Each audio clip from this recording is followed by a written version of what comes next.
are sort of at the epicenter of everything that our current free speech battle is all about. So I guess I'm going to give you an open, easy question to start. How did you end up in the middle of this battle? Well, you know, I didn't choose this fight. It was imposed upon me 11 years ago when I was the editor responsible for the publication of the so-called Danish Muhammad cartoons. Mm-hmm. They didn't come out of the blue, as some people sometimes think. They were published as a response to an ongoing conversation in Denmark and Western Europe about the problem of self-censorship when it comes to treating Islam. Yeah. And back then, I think I was pondering two questions.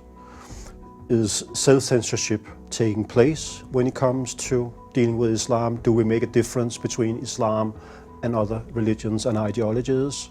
Question number one. And question number two, if there is self-censorship, is that self-censorship based in reality? Or is it just the consequence of a sick imagination, not based in reality?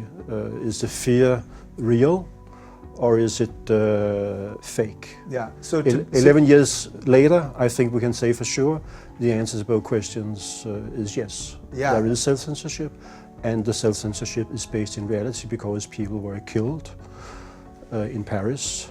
I live with bodyguards 24/7 when I'm back home in Denmark, so it is a real problem.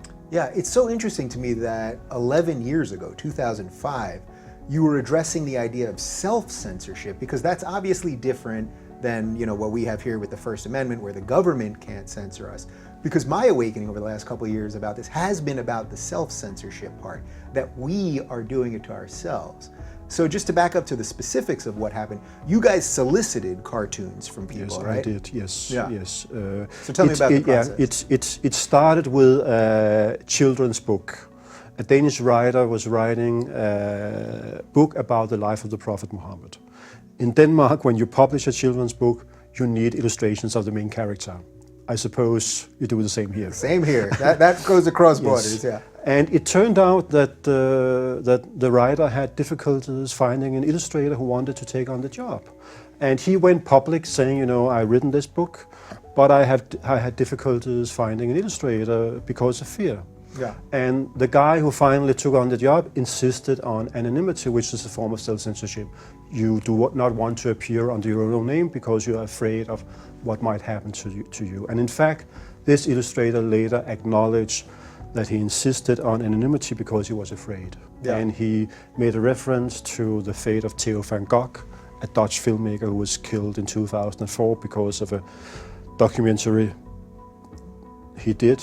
Yeah. That was critical of Islam. Yeah, who then many people know, the note exactly. to Ayaan Hirsi Ali, exactly. who I think is yes. one of the greatest people on planet Earth, yes. saying that they were coming after her next. Exactly. Yeah. And the second individual was Salman Rushdie, who is 1989, was the object of a fatwa by Ayatollah Khomeini in Iran and had to live in hiding for many years.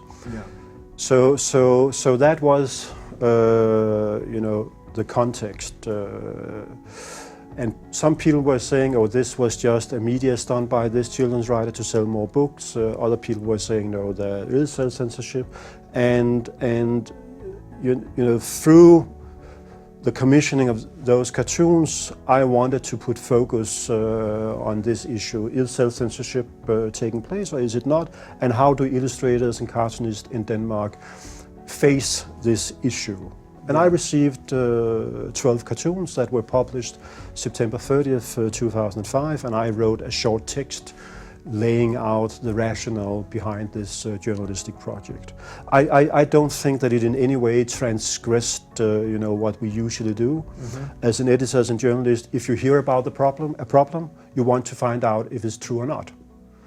And in this case, we asked people not to talk, but to show. Mm-hmm. Not to tell, but to show how they look at this issue of self-censorship. And in fact, I think only 3 out of 12 cartoons depicted the Prophet Muhammad.